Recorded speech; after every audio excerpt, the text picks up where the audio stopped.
Hola queridos hermanos, amigos que nos acompañan, ¿cómo están? Esperamos que se encuentren bien. Queremos tener entonces nuestra consideración de las respuestas al estudio bíblico de la congregación de la semana del 15 al 21 de julio del 2019. Así es que les damos las gracias por ese espacio que nos dan aquí en su canal Comentarios para las Reuniones. Queremos expresarles estas buenas noticias, pues el canal está logrando su objetivo de llevar consuelo, edificación, esperanza a nuestros hermanos y amigos en varias partes de la tierra. No nos imaginamos que íbamos a tener este impacto tan favorable en nuestros hermanos y amigos, especialmente en aquellos que están pasando por una depresión o algún tipo de duelo. A todos nos anima muchísimo el mensaje que encontramos en la Biblia, especialmente lo que consideramos en las reuniones semana a semana. También a todos nos anima profundamente recordar que Jehová es un Dios real, que Jehová nos ama, su Hijo Jesús nos aman, y también hay una hermandad y un servidor que también nos aman. Eso es algo que nos anima, nos levanta la fe, nos levanta el ánimo cuando nos sentimos descorazonados. Así es que vamos a comenzar este video y nuevamente les expresamos a todos su apoyo y su visita. Como vemos, para esta semana es el capítulo 75, la lección correspondiente, titulada Jesús revela cuál es la fuente de la felicidad. Está basado en Lucas 11, 14 al 36. Vamos a considerar varios puntos de este relato, especialmente el de cuando Jesús expulsa a los demonios por medio del dedo de Dios. También vamos a hablar sobre la fuente de la verdadera felicidad. Ahí podemos ver a nuestro Señor Jesús hablándole directamente a esta mujer que está de pie. ¿Qué le estará diciendo? ¿Qué habrá dicho esa mujer? ¿Y por qué se quedan pensando los demás? Bueno, eso es lo que vamos a considerar entonces en este estudio. Nuevamente, gracias a todos por ese espacio y vamos a dar respuesta a las primeras preguntas impresas que están al final de esta lección y luego vamos a comentar algunos puntos prácticos, algunas lecciones, algunos comentarios adicionales relacionados con el estudio bíblico para esta semana. Y al final vamos a enviar un saludo a nuestros queridos hermanos y amigos que nos expresaron buenos comentarios durante estos días. Vamos entonces a ver la primera pregunta impresa. Dice, ¿cómo reaccionan algunas personas de Judea cuando Jesús cura a un hombre? Bueno, esto leemos ahí en Lucas capítulo 11, versículos 14 al 16, encontramos dos reacciones. La primera, muchas personas, dice el versículo 14, quedaron maravillados. Esto quiere decir que reaccionaron con gran asombro, se impresionaron de lo que acababan de ver. Se quedan sorprendidos al ver la facilidad con que Jesús realiza estas curaciones. Como por ejemplo, expulsó de este hombre mudo un demonio. Y acto seguido, el hombre pues ya podía hablar. Entonces esto es algo que los dejó maravillados. Pero vemos ahí en el versículo 15 y 16 que no todos reaccionaron con asombro, pues algunos cuestionaron a Jesús argumentando que expulsa a los demonios con el poder de Belcebú, y con el poder del diablo, el gobernante de los demonios. Y otros se atreven a exigirle a Jesús una señal más clara, según ellos. Entonces, bueno, vemos aquí que la reacción es bastante variada, unos reaccionan bien, pero otros se muestran bastante hostiles, bastante incrédulos y se atreven a cuestionar a Jesús. Entonces, esas son las reacciones de las personas de Judea cuando Jesús cura a un hombre. Pasemos ahora a la siguiente. Aquí tenemos dos preguntas. Dice, ¿qué es el dedo de Dios y en qué sentido ha tomado desprevenidos el reino de Dios a los que están escuchando a Jesús? Respondamos la primera. El dedo de Dios, dicho sencillamente, es el Espíritu Santo o la fuerza activa de Dios. Los miembros de la corte del faraón vieron a Moisés hacer un milagro y ellos exclamaron: «Es el dedo de Dios». También fue el dedo de Dios el que escribió los 10 mandamientos en 2 tablas de piedra. Y nuevamente, es el dedo de Dios el que ahora le permite a Jesús expulsar demonios y curar enfermos. Aquí entonces respondemos la primera pregunta: ¿qué es el dedo de Dios? ¿Es el Espíritu Santo? Ahí está, esa es la respuesta. Pasemos ahora a la otra pregunta: ¿en qué sentido ha tomado desprevenidos el reino de Dios a los que están escuchando a Jesús? Bueno, los ha tomado desprevenidos en el sentido de que no fueron capaces de identificar al dedo de Dios en acción. Tampoco fueron capaces de identificar al Rey del reino de Dios en acción, al Mesías en acción. Ellos están ciegos en sentido espiritual. Y esto es bastante lamentable, pues perdieron una oportunidad única de ser súbditos del reino en ese entonces. Pasemos ahora a la siguiente: ¿cuál es la fuente de la verdadera felicidad? Podemos comentar mucha información sobre este punto, pero vamos a centrarnos en lo que nos da la información del esclavo fiel y discreto. Y por supuesto lo que dice la Biblia en Lucas 11:28. Ahí en Lucas 11:28 ustedes notan la respuesta que da Jesús directamente. Dice: «Felices son los que oyen la palabra de Dios y la guardan». ¿Esto qué significa? Que la verdadera felicidad de cualquier hombre o mujer proviene de servir a Jehová fielmente, no de ningún lazo familiar ni logro personal. Sí, esto nos enseña que escuchar la palabra de Jehová y guardarla en el corazón, eso es equivalente a servir a Jehová fielmente. Y eso es la fuente de la verdadera felicidad. Pero más adelante vamos a profundizar sobre este comentario. A continuación vamos a ver algunos comentarios adicionales relacionados al estudio bíblico o a este capítulo.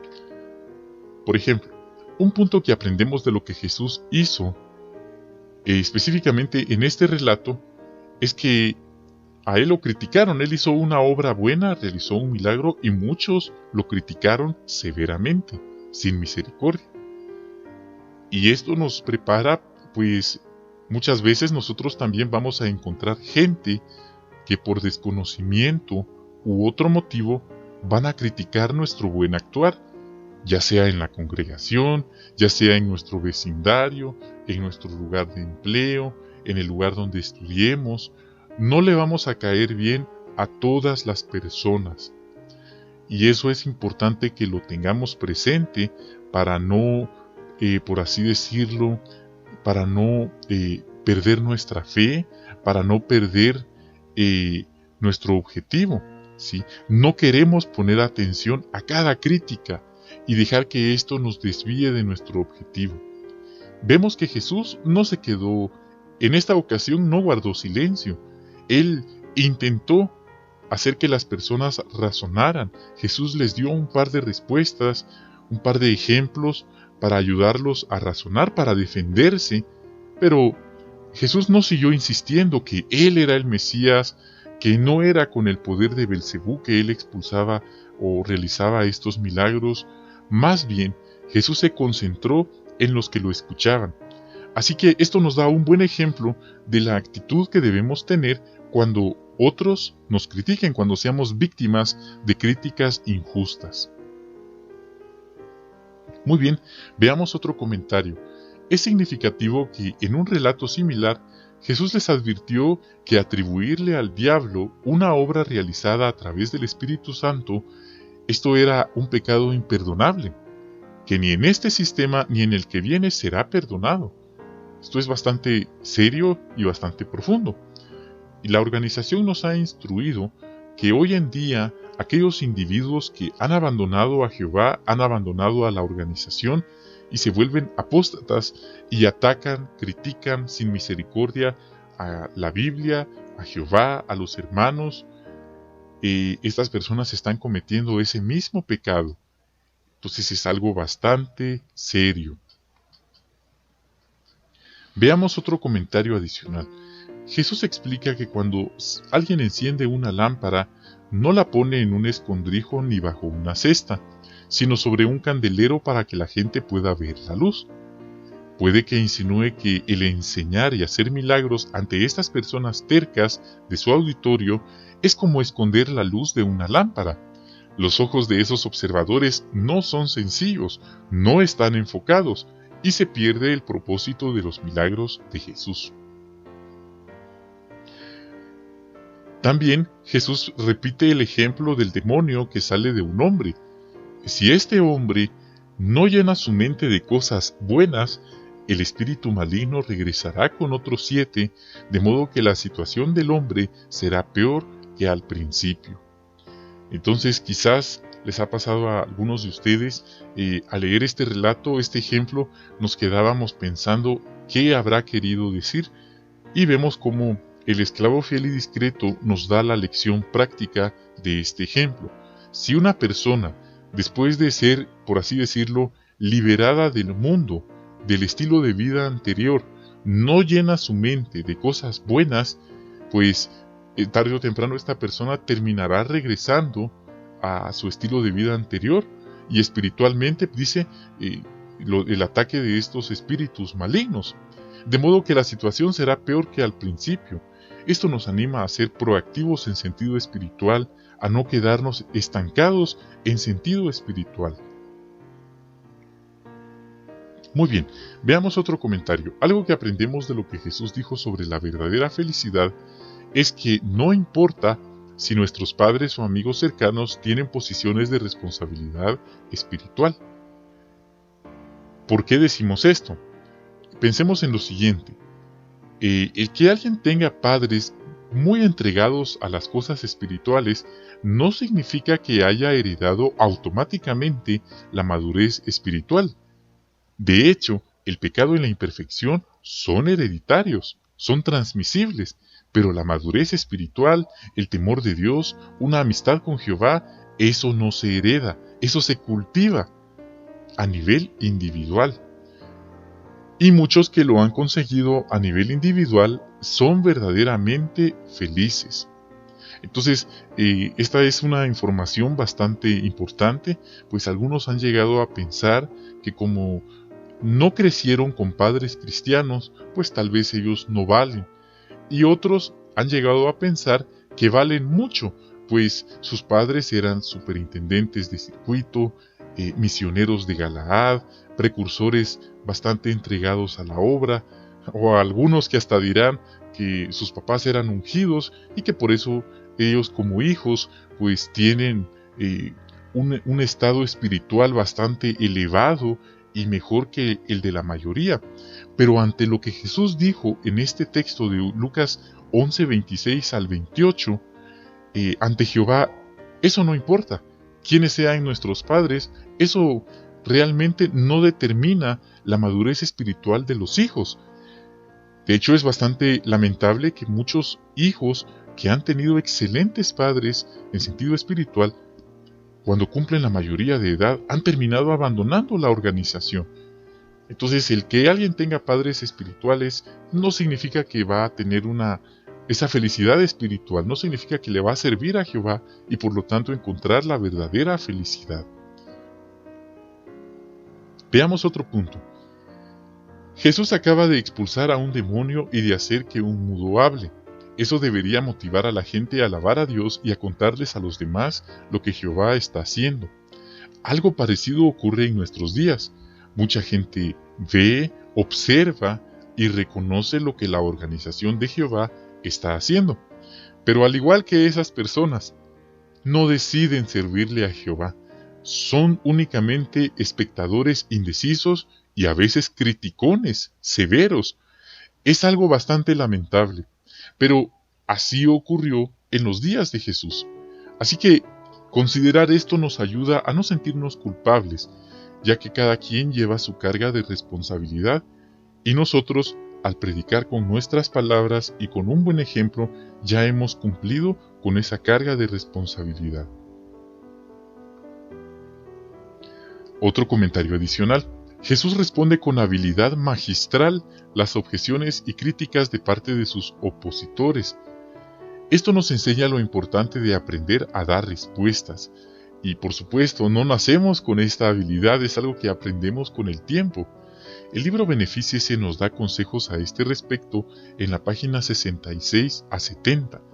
Hacemos bien en repasar esa información, ya que nos ayuda a entender los motivos por los cuales la persona hizo tal cuestionamiento y si es necesario darle una respuesta o qué tipo de respuesta darle. Ahora vamos a hablar de algunos ejemplos prácticos que algunos hermanos han hecho en la predicación, imitando la forma en la que Jesús respondió y razonó. Por ejemplo, algunos hermanos cuando encuentran a alguien que es ateo, le preguntan si siempre ha pensado así. Y esto pues ha dado lugar a tener conversaciones o a ver si la conversación va a ser productiva o no. Otros hermanos, al ver que hay personas escépticas que se muestran tajantes en cuanto a la Biblia, en cuanto a Jehová, en cuanto a las publicaciones, los hermanos pasan a preguntarles, bueno, en vista de que usted rechaza todas las guías como la Biblia, las publicaciones y las cosas de Dios, cuénteme, ¿qué guía ha encontrado usted para dirigir su vida? Notamos ahí cómo se voltea la objeción. Entonces es una forma bastante útil de razonar en la predicación o determinar si vale la pena continuar la conversación con tal individuo. Otros también cuestionan, por ejemplo, es una objeción bastante común que dicen los testigos de Jehová son falsos y no tienen la verdad. Y algunos hermanos bastante experimentados responden, supongamos que lo que usted dice es verdad, que los testigos no tenemos la verdad. Dígame entonces, ¿qué grupo religioso tiene la verdad? Porque yo deseo salvarme. Y si donde estoy no me voy a salvar, dígame usted entonces a dónde debo de ir, a qué grupo debo asistir. Y bueno, esa forma de voltear la objeción, de intercambiar la objeción, lleva a la conversación, pues puede hacer que la persona reconozca que los demás grupos no tienen la verdad y en un caso que se atrevieran a dar algún grupo que según ellos está bien, pues los hermanos experimentados han razonado, bueno, tal grupo que usted menciona es parte del mundo, se mezcla en la política, no respetan la Biblia, no predican voluntariamente y gratuitamente de casa en casa, como dijo Jesús. En cambio, esto es lo que la organización hace. Y ahí está. Algunas veces ha funcionado esta forma de razonar y algunas veces pues solamente ayuda a determinar si vale la pena continuar con la conversación.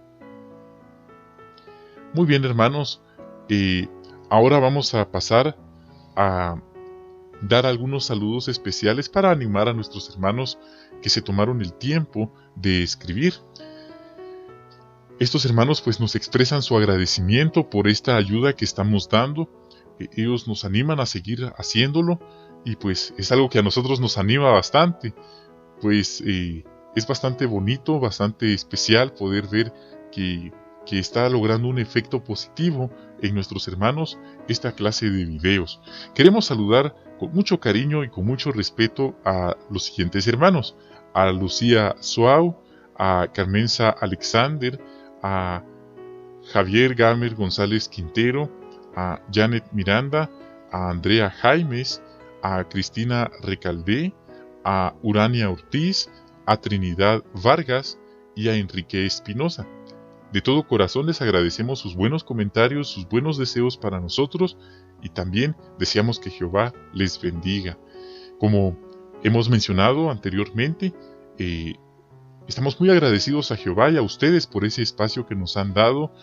No esperábamos que este canal llegara a tener tal impacto tan positivo que pues ustedes saben que cuando alguien crea un canal con contenido del mundo, con contenido muchas veces inmoral o indecente, pues la popularidad, la aceptación es bastante, pero cuando alguien crea un contenido o un canal que promueve las enseñanzas de la Biblia, la preparación para las reuniones, pues para muchos esto resulta inconcebible y lo critican severamente.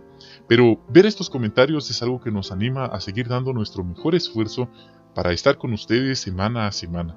Por eso les damos las gracias y aquí damos por terminado entonces este video en el que consideramos las respuestas al estudio bíblico de la congregación. Queridos hermanos, es de esta manera como finalizamos. Reciban por favor un cordial saludo, bendiciones a ustedes y a sus queridas familias. Nos estamos entonces saludando hasta una próxima. Hasta luego.